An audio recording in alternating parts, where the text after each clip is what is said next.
ludzie żegnali stary rok wesoło. На стыку старога і новага году адны любяць распавядаць, а другія слухаць розныя калядныя аповеды. Вось і я хачу падзяліцца з вамі адной святочнай гісторыяй, якую пачуў ад дэкарацыі на калядным кірмашы ў Катавіцах.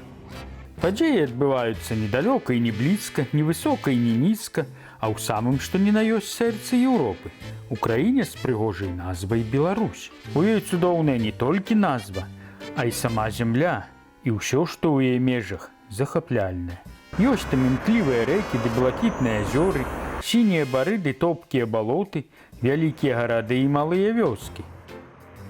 Жывуць там добрыя людзі, якія ад сваёй шчырасці ды даверлівасці 30 гадоў таму выбралі сабе ў кіраўнікі чалавека, які прыйшоў да ўлады з анёльскімі намерамі, але ў душы аказаўся д'яблам, што вылез са шклоўска бульбоўніку. Гэты чорт толькі прыкідваўся анёлам, казаў, ён будзе клапаціцца пра дзяцей ды пра ўвесь народ.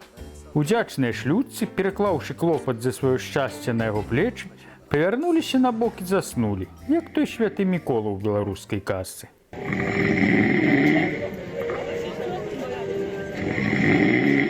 Спачатку сон іх быў глыбокі і ціхі, але з часам у ім пачалі з'яўляцца розныя цені, страчаных магчымасцяў, украдзеных мар і зняважанай годнасці.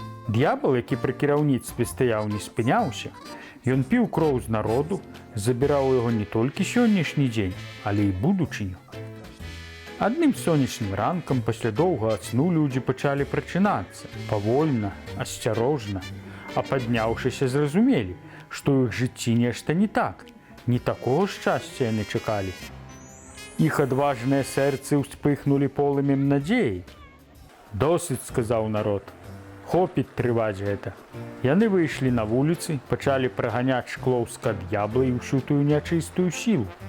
Але было позна, бо за гэты час шмат нячыстай сілы паспеў напладзіць і выгадаваць шклоўскі д'ябал.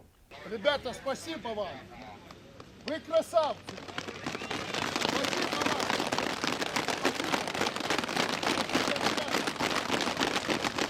Вы красавцы! Спасибо! Спасибо! Мы с ними разберемся! Не далі яны народу, як след абудзіцца, пабілі людзей, пакалечылі, ды ў турмы пасадзілі, а шмат кого змусілі з'ехаць з краіны. І зноў, здавалася, заснуў народ.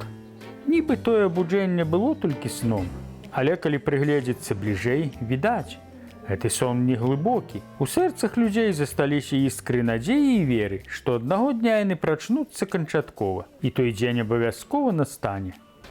Адкруціць народ галаву таму д'яблу, каб ён яе больш не падняў і не вярнуўся ніколі ні пад якім выглядам. Адбудуюць людзі сваю краіну з новай сілай і верай і больш ніколі не дазволяць цемры вярнуцца. Спадзяюся, гэта гісторыя стане рэальнасцю. Бо на каляды, кажуць, збываюцца самыя дзівосныя мары. Таму d'усёго сэрца жадаю вам і вашым родным святла, надзеі і дабрабыту. Хай усё будзе ў нас добра. З калядамі і з Новым годам. Зміцер Лупач, Белсад.